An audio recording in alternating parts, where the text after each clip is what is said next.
ঠাকুরকে নিয়ে বেশ কিছুটা সময় মগ্ন থাকার চেষ্টা করেছি, যাতে করে এই মগ্ন থাকাটা আমাদের পরবর্তী জীবনের চরণকে, আমাদের বাক্যকে, আমাদের অনুভবকে প্রভাবিত করে।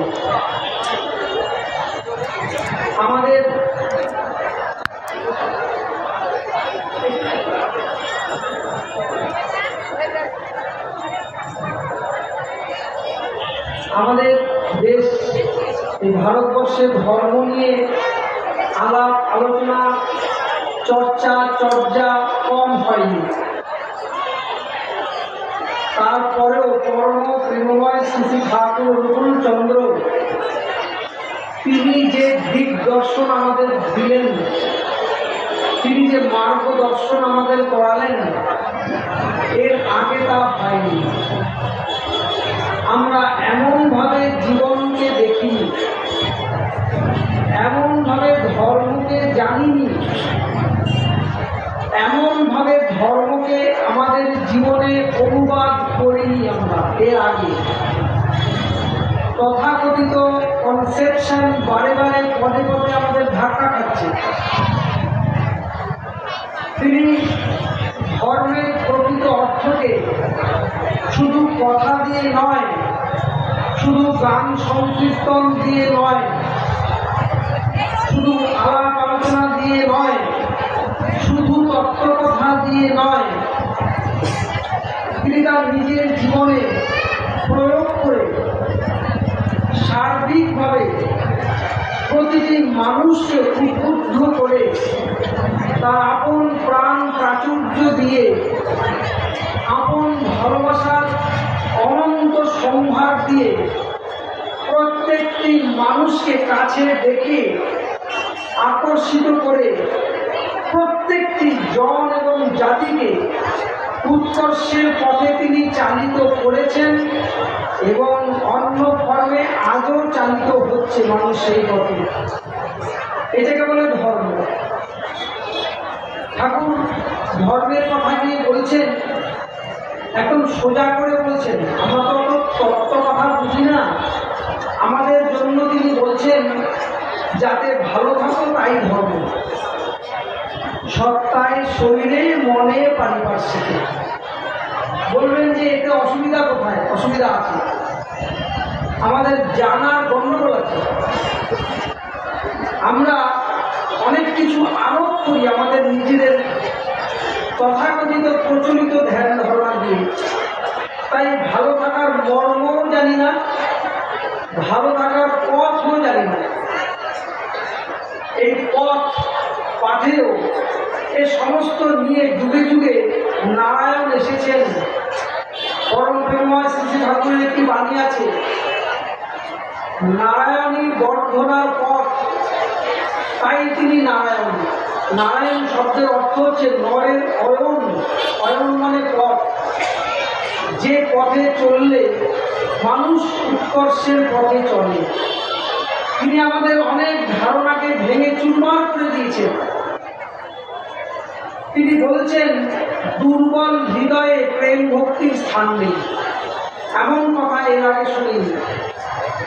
তিনি বলছেন পরের দুর্দশাটাকে ভেঙে পড়া, এড়িয়ে পড়া বা কেটে আকুল হওয়া ওসব দুর্বলতা, এ কথা আগে শুনিনি। তিনি বলছেন যে যারা শক্তিমান তাদের নজর হচ্ছে নিরাকরণের দিকে, এই নিরাকরণটা হচ্ছে ধর্ম। কিন্তু মানুষকে তো এই ধর্মের কথা বললে সে শুনবে না, তার জন্য একটা বিষয় লাগে। সে বিষয়টি কি? ধর্মের একজন প্রাণ পুরুষ লাগে। ঠাকুর বললেন ধর্ম মুক্ত হয় আদর্শে। এই আদর্শ মানে একজন রক্ত মাংস সংকুলিত মানুষ, যার প্রতি মানুষ আকৃষ্ট হয়। সেই পাবনা জেলার হিমায়তপুর গ্রামে এক পরিবারে পরম প্রেমময় শ্রী ঠাকুরের জন্ম। ছোটবেলা থেকেই তার জীবনে যেটা দেখা গেছে অফুরন্ত ভালোবাসা। আমাদেরও ভালোবাসা আছে, মা সন্তানকে ভালোবাসে, আমরা বাবা মাকে ভালোবাসি, কিন্তু ঠাকুরের ভালোবাসাটা এটা হয়তো কিছুটা অনুভব করা যায়, কিন্তু ভাষা দিয়ে একটুও ব্যক্ত করা যায় না। কি করে আপনি ব্যক্ত করবেন?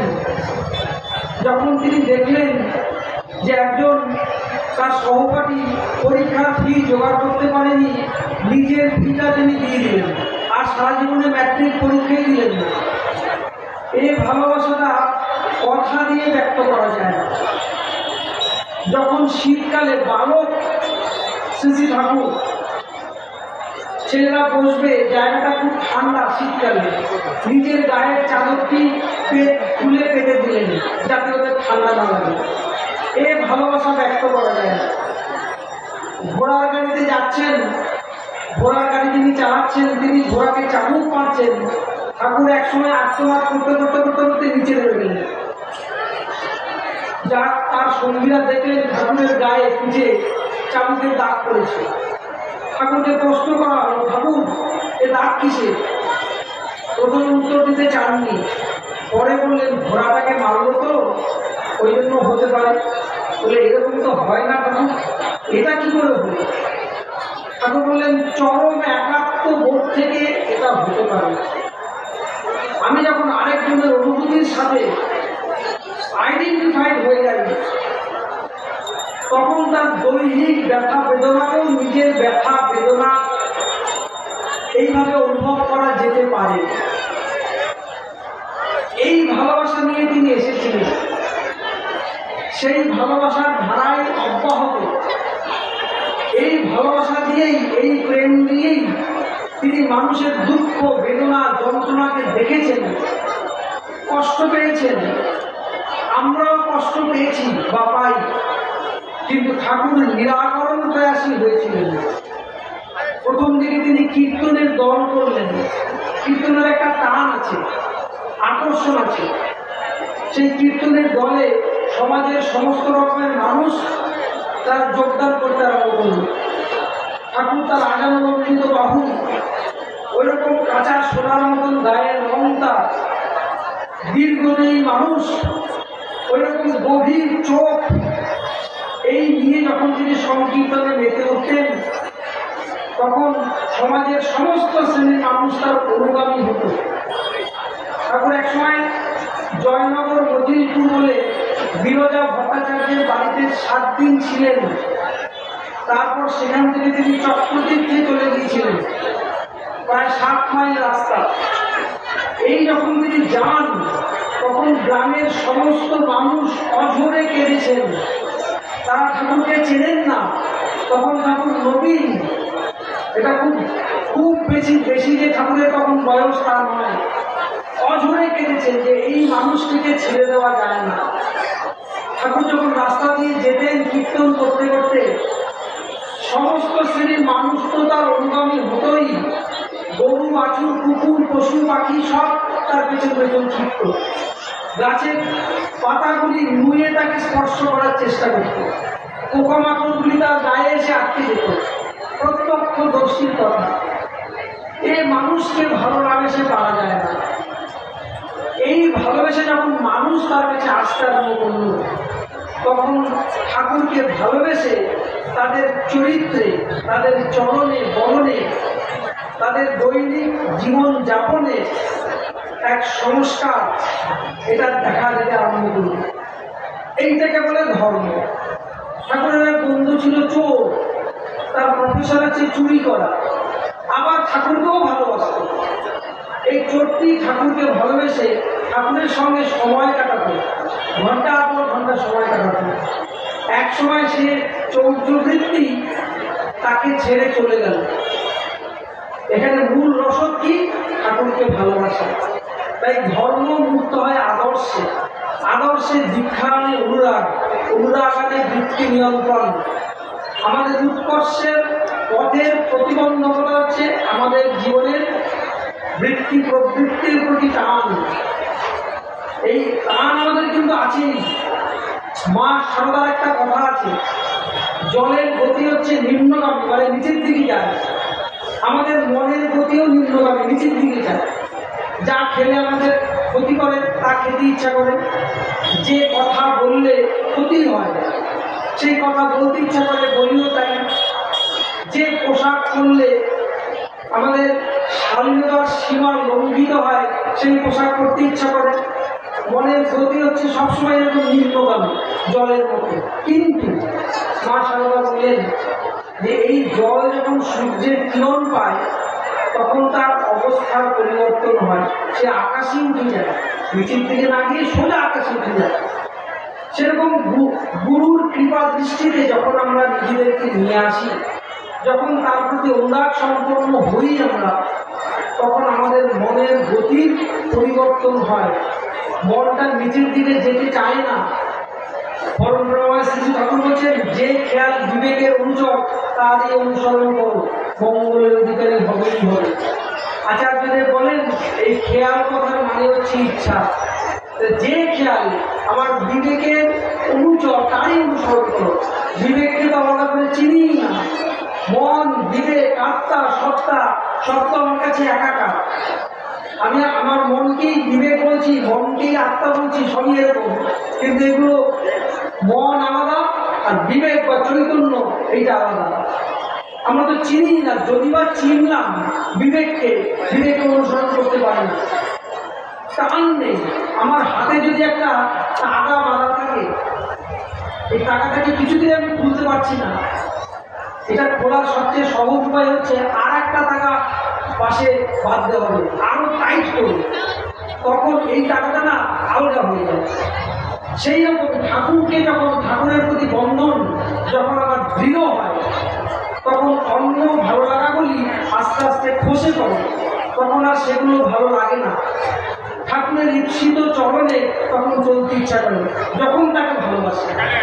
ঠাকুর বলছে ইষ্ট আদর্শ সেই যার ব্যক্তিত্বেই তোমার কল্যাণ প্রেরণা নিহিত। এমন ব্যক্তিত্ব জগতে আসেন, বলছেন যাকে দেখে বা বুঝে তুমি নিজেকে নিয়ন্ত্রিত করে কল্যাণের অধিকারী হও। কিরকম শ্রী বর্দা ইচ্ছা প্রকাশ করলেন যে আমরা যেন কোনো নেশা টেশা না করি, ধূমপান টুমপান এসব না করি। আমার মনে আছে ছোটবেলা উৎসবে যেতাম, লেখা থাকতো ধূমপান নিষেধ। এখন কোনো উৎসব প্যান্ডেলে ধূমপান নিষেধ লেখা পাবে না। শ্রী বর্দা বললেন যে আমি চাই না যে তোমরা এগুলো নেশা টেশা করো। মানুষগুলো শ্রী বর্দাকে ভালোবেসে আটকে গেল, শ্রী বর্দার কাছে আটকে গেল, নিজেকে সমর্পিত করল, তার ইচ্ছাকে প্রাধান্য দিতে গিয়ে। আমার বাবাকে দেখেছি প্রায় 25-30 বছরের নেশা তিনি নিমেষে সেখান থেকে নিজেকে মুক্ত করলেন। তার ব্যক্তিত্ব এমন ছিল।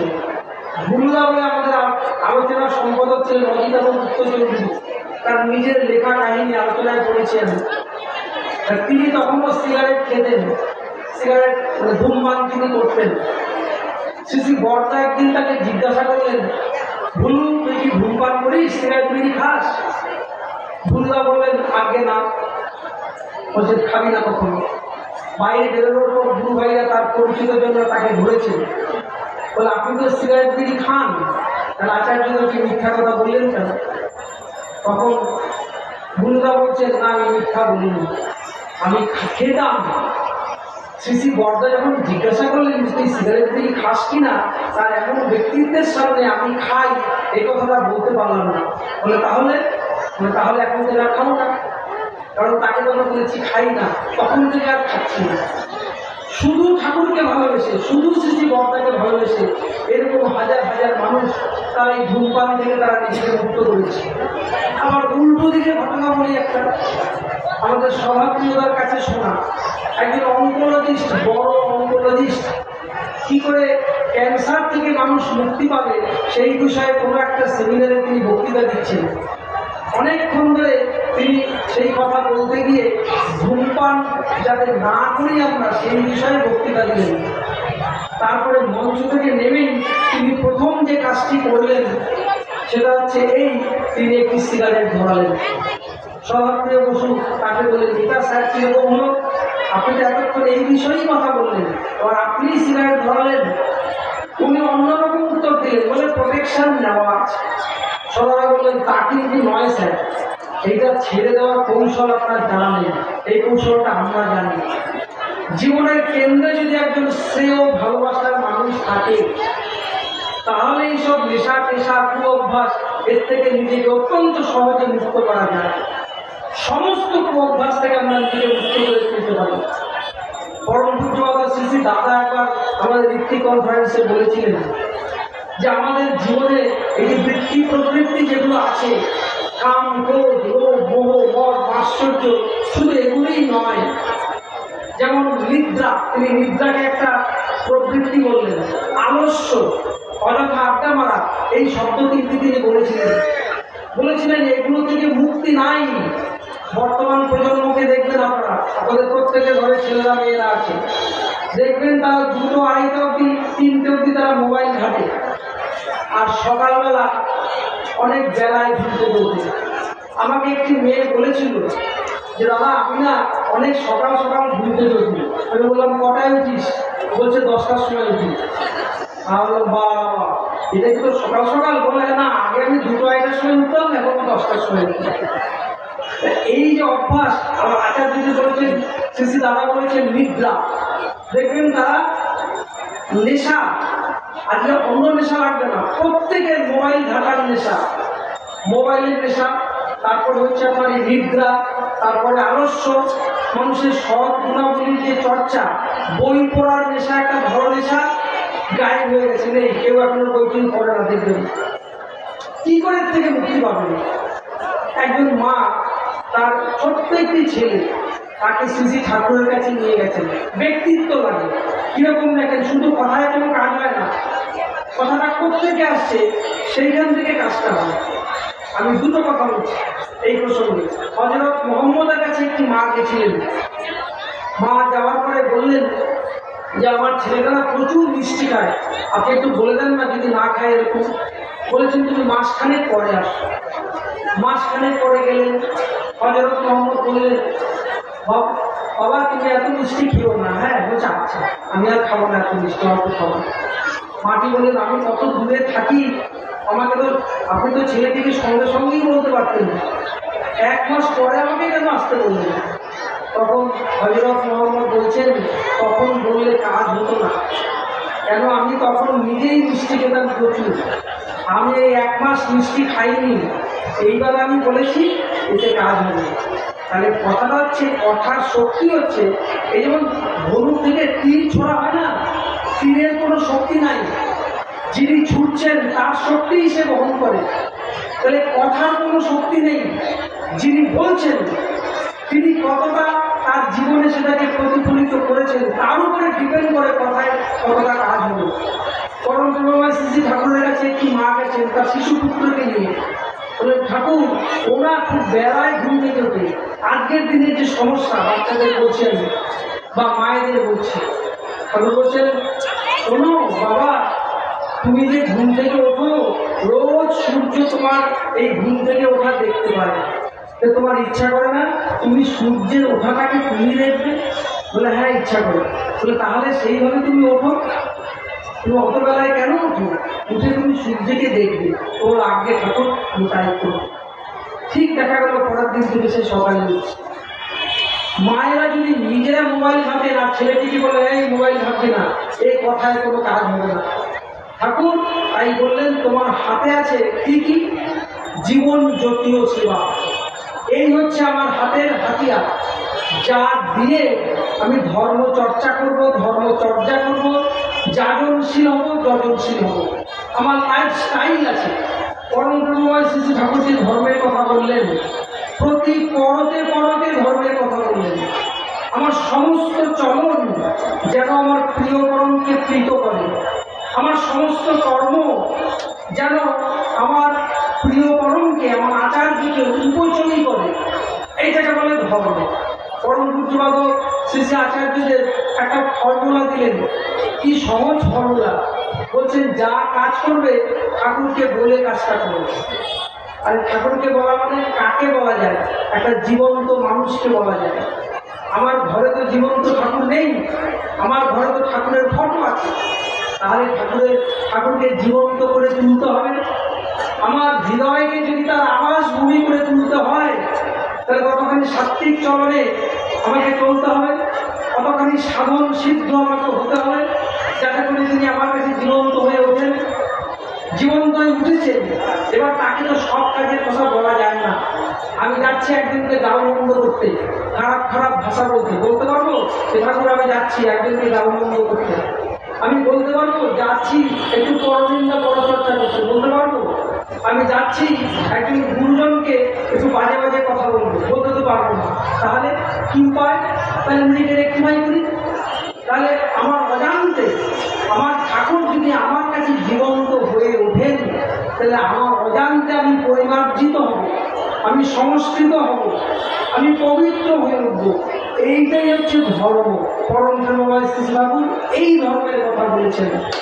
তিনি বলছেন তোমার চরণ বরণ এমন হবে বিশ্বজয় চেয়ে হবে, সবাই তোমাকে ডেকে বলবে এইরকম তোমার পরিবর্তন কি করে হলো? আর আমরা বলবো এই দেখো এই হচ্ছে আমার ঠাকুর। পরম পূজ্যপাদ শ্রী আচার্যদেব এই কথা বলেন যে আমরা মানুষকে দীক্ষা নেওয়ার কথা বলার দরকার পড়বে না, আমাকে দেখো। আমার খুব আনন্দ হচ্ছিল, আমার পাড়ায় একটি ছেলে, তোমার গোপাল দত্ত, আমি আমার বাড়ির সামনে দাঁড়িয়ে আছি, সেই ছেলেটি যাচ্ছে তার কর্মস্থলে, হঠাৎ আমাকে এসে বলছে দাদা আমি না দীক্ষা নিতে চাই। বললাম কেন? তুমি দীক্ষা নেবে? তোমাকে কে বলেছে? না কেউ বলেনি। আপনাদেরকে দেখছি তাদের দিন ধরে, আমার দীক্ষা নেওয়ার খুব ইচ্ছা। ভারী আনন্দ হলো যে এমন দিন কবে আসবে যে আমরা হেঁটে যাবো আর মানুষ আমাকে বলবে তুমি কি করে এরকম হলে, সেটা আমাকে বলো, সেই গল্প আমাকে বলো। পরম পূজ্যপাদ শ্রী আচার্যদেব এই কথা বলছেন। তাহলে আমাদের প্রতি মুহূর্তে সচেতন থাকতে হবে। তিনি বলছেন এক রহমার বেভাস কথা চিন্তা কর্ম আলোচনা ছুটেই নিয়ে পিছু পিছু দূরদৃষ্টের কি লাঞ্ছনা। এক রহমাও তিনি এক জায়গায় বলছেন একটি মুহূর্তেও ফসকে যেতে দিও না। আবার এক জায়গায় বলছেন এমন কিছু করো না যাতে কৈফিয়ত দিতে হয়। সব সময় সচেতন হওয়ার কথা। কেন? আমি যদি অ্যালার্ট থাকি, ঠাকুর বলছেন তার ভৎসনার ভয় রাখার চেয়ে ভালোবাসার ভয় রাখাই ভালো। ভালোবাসার ভয় মানে আমি যদি অন্যায় করি তবে তার কারণে ব্যথা লাগবে, যে এমন কিছু যেন আমি না করি যে তিনি ব্যথিত হচ্ছে, এমন কিছু যেন না করি তিনি কষ্ট পাচ্ছেন। এইভাবে যখন ঠাকুর আমার কাছে জীবন্ত হয়ে উঠবেন, তখন আচার্যদের যেমন বলেন যে ঠাকুর না সবসময় আমার সঙ্গে থাকি। আমি যে বসে আছি ঠাকুর আমার কাছে আছেন, আমি যখন ঘরে যাই ঠাকুর আমার সঙ্গে যান, আমি যখন বাথরুমে যাই তখনও তিনি আমার সঙ্গে চলেন। ওই আমরা তো দেখতে পাই না, আমাদের তো সেই সাধনা আমরা সেই জায়গায় নিয়ে যেতে পারিনি। তাহলে প্রত্যেকটি মানুষের মধ্যে এই ঠাকুরত্ব বা ঈশ্বরত্ব আছে, সেটা জাগ্রত করাই হচ্ছে ধর্ম। পরম প্রেমময় শ্রী ঠাকুর একটা খুব আশার কথা বললেন, বলছেন তোমরা সবাই পরম পিতার সন্তান। আমাদের বায়োলজিক্যালি আমাদের পিতা মাতা থাকতেই পারে, কিন্তু আমরা সবাই পরম পিতার সন্তান। তাই পূর্ণতা ও পবিত্রতায় তোমার জন্মগত অধিকার। আমি ইচ্ছা করলেই পূর্ণ হতে পারি, ইচ্ছা করলেই পবিত্র হতে পারি। বলছেন নিজেকে পাপি পাপি বলছো কেন? যে মুহূর্তে তুমি বলবে যে না আমি পাপি নই, আমি তাপি নই, সে মুহূর্তে তুমি পবিত্র। তিনি আমাদের মুহূর্তে আমাদের পরিবর্তন করেন। এখন বলছেন পিতা আমার দিকে নজর করো, আবেগ ভরে বলো ও আমি তোমার সন্তান। এটা কিন্তু গলা বাজিয়ে বলতে হবে যে আমি পরম প্রেমময় শ্রী ঠাকুর চন্দ্রের সন্তান। আমার আর জড়তা নাই, আমি আর কাপুরুষ নই, আমি আর তোমার জ্যোতির থেকে পিছন দিয়ে অন্ধকার অন্ধকার করে চিৎকার করবো না। আমি তোমাকে পেয়েছি, আমি চরণে পেয়েছি ঠাই, এ পাওয়ার সীমা নাই। জন্মে জন্মে অতিথি চরণে আশ্রয়ে যেন পাই। আমরা পরম প্রেমময় শ্রী ঠাকুরকে পেয়েছি, আমরা শ্রী বর্তাকে পেয়েছি, শ্রী দাদাকে পেয়েছি, পরম পূজ্যপাদ শ্রী আচার্যদেরকে পাচ্ছি। তিনি বৃত্তকণ্ঠে বা আমাদের ঋত্বিক কনফারেন্সে ঘোষণা করলেন আপনাদের কোনো ভয় নাই, আপনারা বুক বাজিয়ে ঠাকুরের কাজ করুন, কর্ম করুন। কোনো ভুল ত্রুটি হলে আপনাদের জন্য আমি আছি, ওইসব নিয়ে চিন্তা করবেন না। তাহলে অতুল প্রসাদের গান আছে না, সাথে আছে ভগবান ভবেজয়, সাথে আছেন আচার্যদের ভবেজয়। তাই আমাদের তিনি যা বলেন সেই করার শক্তিও তিনি আমাদের দেন, তা যেন আমরা করতে পারি। আমরা যেন বলতে পারি স্বার্থ আমার তুমিই, শুধু আমার এই জীবনে তুমিই আমার স্বার্থ, আর কোনো স্বার্থ নেই আমার জীবনে, কোনো প্রয়োজন স্বার্থ নয়। ভর দুনিয়ায় যা হোক না হোক তোমার তৃপ্তিই করেছে ভয়, তোমার তৃপ্তি স্বস্তি পোষণ বিশ্বে তোমার জয়গান। তাই যেন হয় সাধনা চলার পথের অভিযান। তিনি আমাদের বললেন, তোমার জীবনে সেও যিনি, তাকে তুমি গুরুই ভাবো, মূর্ত ভগবানই ভাবো, ইষ্টই ভাবো, ফলতা তিনি তোমার অত্যাজ্য পরমাত্মীয় হয়েছেন কিনা, তা যদি হন তাই আসুন। এইরকম কি কখনো হয়েছে আমাদের যে তাকে ছাড়া চলে না, তিনি আমার অত্যাজ্য, পৃথিবীর সমস্ত সম্পদ, সমস্ত যা কিছু সম্পর্ক, সমস্ত কিছুকে নাকচ করা যায়, কিন্তু তার সাথে আমার যে সম্পর্ক গড়ে উঠেছে তাকে নাকচ করা যায় না। আমাদের কি এরকম হয়েছে যে তার কথা বলতে আনন্দ, শুনতে আনন্দ, তার হুকুম পেলে আনন্দ, তার আদরে আনন্দ, তার অনাদারও আনন্দ হয়, তার নামে হৃদয় উঠলে ওঠে? তখন বলছেন, তাহলে আর তোমার চিন্তা নেই, তুমি মঙ্গলে করেই আছো। সেই জন্য আমরা যেন এইভাবে আমরা তার চরণে স্থায়ী পেয়েছি, আমরা যেন তার কর্ম সারা জীবন ধরে করতে পারি, তাকে যেন আমরা কৃত করতে পারি। করমদালে শিবা আদবদ্দা আমাদের সকলের সার্বিক কল্যাণের জন্য প্রার্থনা জানিয়ে আমার কথা সমাপ্ত করছি। জয় গুরু বন্দে পুরুষোত্তম। জয় গুরু বন্দে।